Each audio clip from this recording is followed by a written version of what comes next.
गुरुर्ब्रह्मा गुरुर्विष्णु गुरुर्देवो महेश्वर गुरुर्साक्षात् परब्रह्म तस्मै श्री गुरवे नमः। अखंडमंडलाकारं व्याप्तं येन चराचरं तत्पदं दर्शितं येन तस्मै श्री गुरवे नमः। ಕಬೀರ್ ಅಮೃತವಾಣಿದಲ್ಲಿ ಮುಂದಿನ ಭಾಗದಲ್ಲಿ ಮನಸ್ಸಿನ ಬಗ್ಗೆ ಏನು ಬೋಧನೆ ಮಾಡ್ತಾರೆ, ಆ ದೋಹ ಮುಖಾಂತರ ನಮಗೆ ಕಬೀರರು ಈ ಮನಸ್ಸಿಗೆ ಏನು ಬೋಧನೆ ಮಾಡ್ತಾರೆ, ಮನಸ್ಸಿನ ಮೇಲೆ ಬರೆದಿದ್ದಾರೆ. ಎಷ್ಟೊಂದು ದೋಹ ಬರೆದಿದ್ದಾರೆ.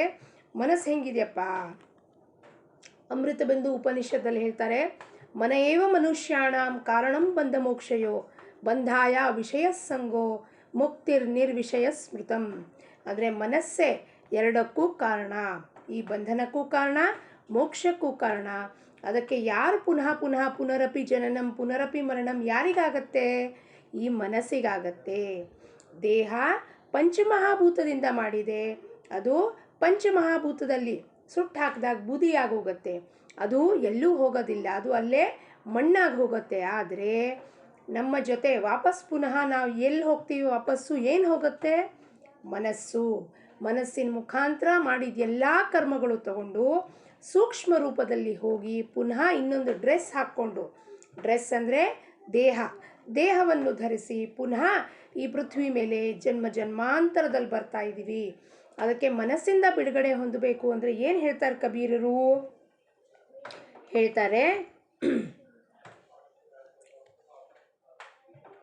कबीर मन पर्वत भया अब मैं पाया जान ताकि लागे प्रेम की निकसी कंचन खान कबीरा निकसी कंचन ಖಾನ್. ಕಬೀರರು ಹೇಳ್ತಾರೆ, ಈಗ ನನಗೆ ಅರ್ಥ ಆಯಿತು. ಏನಪ್ಪ ಈ ಮನಸ್ಸು ಹೆಂಗಿದೆ? ಈ ಮನಸ್ಸು ಮೇಣದ ಥರ ಮೃದು ಇಲ್ಲ. ಹೆಂಗಿದೆ ಇದು? ಜಡ. ಯಾತ್ರ ಥರ? ಪರ್ವತ ಥರ ಜಡ ಇದೆ.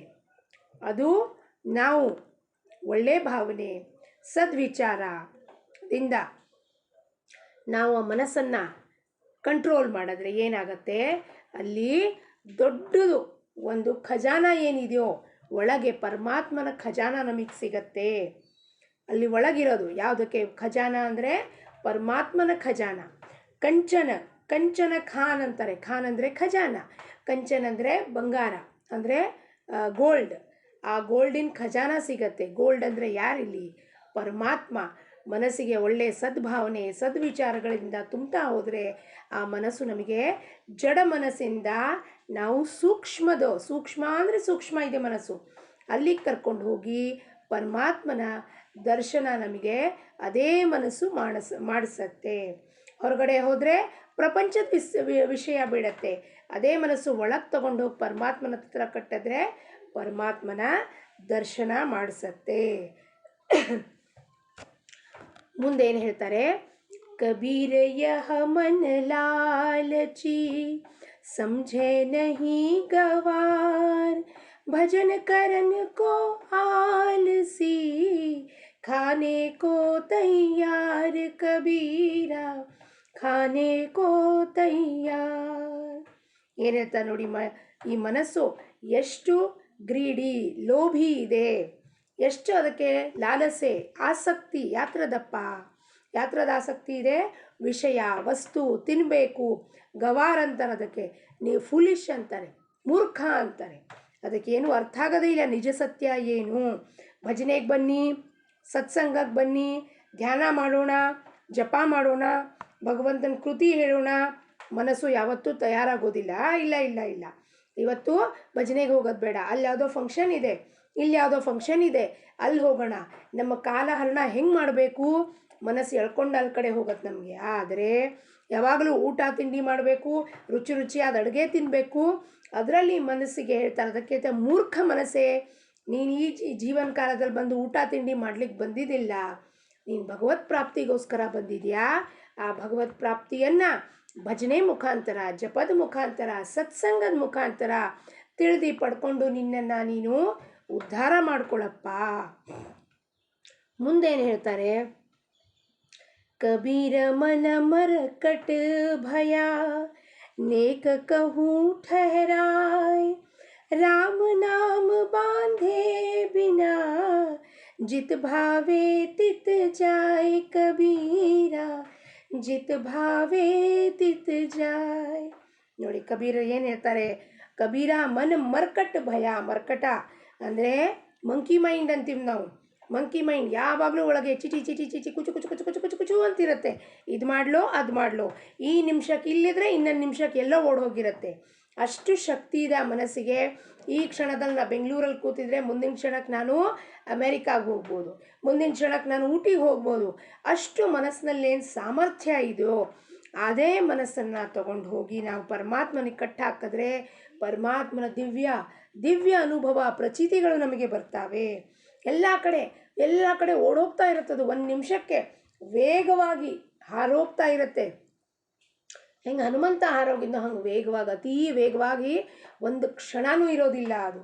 ಅದಕ್ಕೆ ಅಂಥ ಮನಸ್ಸನ್ನು ಎಲ್ಲಿವರೆಗೂ ರಾಮನಾಮಕ್ಕೆ ನಾವು ಕಟ್ಟಾಕೋದಿಲ್ವೋ ಅಲ್ಲಿವರೆಗೂ ನಾವು ಇಲ್ಲಿಂದ ಇಲ್ಲಿ ಅಲ್ಲಿಂದ ಇಲ್ಲಿ ಓಡಾಡ್ತಾನೇ ಇರ್ತೀವಿ. ಆ ಮನಸ್ಸಿಗೆ ಸಮಾಧಾನ ಆಗೋದಿಲ್ಲ. ಅಲ್ಲಿ ಹೋದ್ವಿ, ಫಂಕ್ಷನಲ್ಲಿ ಯಾರೋ ಏನೋ ಅಂದರು, ಫಂಕ್ಷನಲ್ಲಿ ಏನೋ ನೋಡಿದ್ವಿ, ಇದು ಸರಿ ಇಲ್ಲ ಅದು ಸರಿ ಇಲ್ಲ ಅಂತ ಗೊಯ್ಯ ಗುಣಗಾಡ್ಕೋತಾ ಮನೆಗೆ ಬರ್ತೀವಿ. ಹಾಗಂದ್ರೆ ಫಂಕ್ಷನಿಗೆ ಯಾಕೆ ಹೋಗಬೇಕಾಗಿತ್ತು ಅಂದರೆ ಮನಸ್ಸಿಗೆ ಸ್ಥಿರತ್ವ ಇಲ್ಲದೆ ಇದ್ದಾಗ ಮನಸ್ಸು ಕೇವಲ ಅಲ್ಲಿ ಇಲ್ಲಿ ಓಡಾಡ್ತಿರತ್ತೆ. ಸ್ಥಿರವಾದ ಮನಸ್ಸು ಭಗವಂತನಲ್ಲಿ ಒಂದು ಕಡೆ ಕೂತ್ಕೊಂಡು ತನ್ನನ್ನು ತಾನು ಭಗವಂತನಿಗೆ ಸಮರ್ಪಣೆ ಮಾಡಿಕೊಳ್ಳುತ್ತೆ. कबीरा बैरी सबल है, एक जीव रिपु पांच, अपने अपने स्वाद को बहुत नचावे नाच कबीरा, बहुत नचावे नाच. ಏನು ಹೇಳ್ತಾರೆ ನೋಡಿ, ಬಹಳ ಶತ್ರು, ಬಹಳ ಬಲವಾನಿದ್ದಾನೆ, ಬಲವತ್ತರವಾಗಿದ್ದಾನೆ, ಬಹಳ ಶಕ್ತಿಶಾಲಿ ಇದ್ದಾನೆ. ಏನು ಮಾಡ್ತಾನವನು? 5 ಶತ್ರುಗಳು, ಶಬ್ದ, ಸ್ಪರ್ಶ, ರೂಪ, ರಸ, ಗಂಧ, 5 ಕಿವಿ, ಕಣ್ಣು, ಮೂಗು, ನಾಲಿಗೆ, ಚರ್ಮ, ಇವೆಲ್ಲವೂ 5 ಶತ್ರುಗಳು. ಏನು ಮಾಡ್ತಾವಿದು? ಇಂದ್ರಿಯಗಳು ನಮಗೆ ತಮ್ಮ ಆಟದಂತೆ ನಮಗೆ ಆಟ ಆಡಿಸ್ತಾವೆ, ಕುಣಿಸ್ತಾವೆ ನಮಗೆ. ಅವು ಏನು ಮಾಡ್ತಾರೆ? ಅವಕ್ಕೆ ಬೇಕಾಗಿರುತ್ತೆ ಶಬ್ದ, ಯಾರ್ದೋ ಮಾತು ಕೇಳಬೇಕು, ಯಾರ್ದೋ ಕಿವಿ ಮುಖಾಂತರ ಕೇಳಬೇಕು, ಯಾರೇನು ಹೇಳ್ತಿದ್ದಾರೆ, ಯಾರೇನು ಮಾತಾಡ್ತಿದ್ದಾರೆ. ಕಣ್ಣಿನ ಮುಖಾಂತರ ಏನೋ ನೋಡಬೇಕು, ಕಣ್ಣಿಗೆ ಚಾಪಲ್ಯ ಏನೋ ನೋಡಬೇಕು, ಯಾವುದು ನಮ್ಮ ದೃಷ್ಟಿಗೆ ನೋಡಬಾರ್ದಂಥದ್ದೆಲ್ಲ ನೋಡಬೇಕು ಅಂದ್ರೆ ಕಣ್ಣಿಗೆ ಚಾಪಲ್ಯ, ಬಾಯಿಗೆ ನಾಲ್ಗೆ ಚಾಪಲ್ಯ, ಮಾತಾಡಬೇಕು ಇನ್ನೊಂದು ದುಷ್ಟವಾದ ಮಾತಾಡಬೇಕು, ಇನ್ನೊಂದು ತಿನ್ನಬೇಕು. ಮೂಗಿಂದ ವಾಸನೆ ನೋಡಬೇಕು, ಆಹಾ ಏನೇನು ವಾಸನೆಗಳು ಬರ್ತಾ ಇದೆ, ಚರ್ಮದಿಂದ ಸ್ಪರ್ಶ ಎಲ್ಲ ಆಗಬೇಕು. ಹಿಂಗೆಲ್ಲ ಇದ್ದಾಗ ಅದು ನಮಗೆ ಕುಣಿಸ್ತಾ ಇರುತ್ತೆ. ಕುಣಿಸ್ದಾಗ ಏನಾಗುತ್ತೆ, ನಾವು ಅದರಂತೆ ಕೇಳಿದಾಗ, ಅದರಿಗೆ ಕಟ್ಟು ಬಿದ್ದಾಗ ನಮಗೆ ನಮ್ಮ ಮನಸ್ಸಿನ ಮೇಲೆ ನಿಯಂತ್ರಣ ಇರೋದಿಲ್ಲ. ಅವಕ್ಕೆ ಏನಂದಿದ್ದಾರೆ? ರಿಪು ಅಂದಿದ್ದಾರೆ, ಶತ್ರು ಅಂದಿದ್ದಾರೆ. ಆ ಇಂದ್ರಿಯಗಳು ಮಾತು ಕೇಳುತ್ತೆ, ಕುಣಿಸ್ತಾವೆ ನಮಗೆ, ನಾವು ಅದರಂತೆ ಕುಣಿತೀವಿ. ಅದರಂತೆ ನಾವು ಕುಣಿಬಾರದು. ಮುಂದೇನು ಹೇಳ್ತಾರೆ? मन के मते न चालिए, मन के मते अनेक, जो मन पर असवार है, सो साधु कोय एक कबीरा, सो साधु कोय एक. ಮನಕ್ಕೆ ಮತೆ, ಮನಸ್ಸಿನ ಮಾತನಂತೆ ಮನಸ್ಸಿನ ಮಾತು ಕೇಳಬೇಡಿ, ಅದರ ಹಿಂದೆ ಹೋಗಬೇಡಿ. ಯಾಕೆಂದರೆ ಒಂದು ವಿಚಾರ ಮನಸ್ಸಿಗಿಲ್ಲ, ಮನಸ್ಸಿಗೆ ಸಾವಿರಾರು ವಿಚಾರ ಓಡಾಡ್ತಿರುತ್ತೆ ಮನಸ್ಸೊಳಗೆ. ಈ ಕ್ಷಣಕ್ಕೆ ಹಿಂಗೆ ಮಾಡಬೇಕು, ಹಂಗೆ ಮಾಡಬೇಕು, ಅವ್ರು ಹಿಂಗಂದ್ರು, ಇವ್ರು ಹಂಗಂದ್ರು, ಯಾರ ಮಾತು ಕೇಳ್ತಿರೋದಿಲ್ಲ. ಅದ್ರ ಪಾಡಿಗೆ ಅದು ಹರಿದಾಡ್ತಿರತ್ತೆ ಹೊರಗಡೆ. ಅದಕ್ಕೆ ಅದರ ಮಾತನ್ನು ಕೇಳಬೇಡಿ ನೀವು. ಯಾರು ಮನಸ್ಸಿನ ಮೇಲೆ ನಿಯಂತ್ರಣ ಮಾಡ್ತಾರೋ, ಮನಸ್ಸಿನ ಮೇಲೆ ಸವಾರಿ ಮಾಡ್ತಾನೋ, ಮನಸ್ಸಿಗೆ ಸವಾರಿ ಮಾಡೋಕ್ಕೆ ಬಿಡೋದಿಲ್ಲ ನಮ್ಮ ಮೇಲೆ.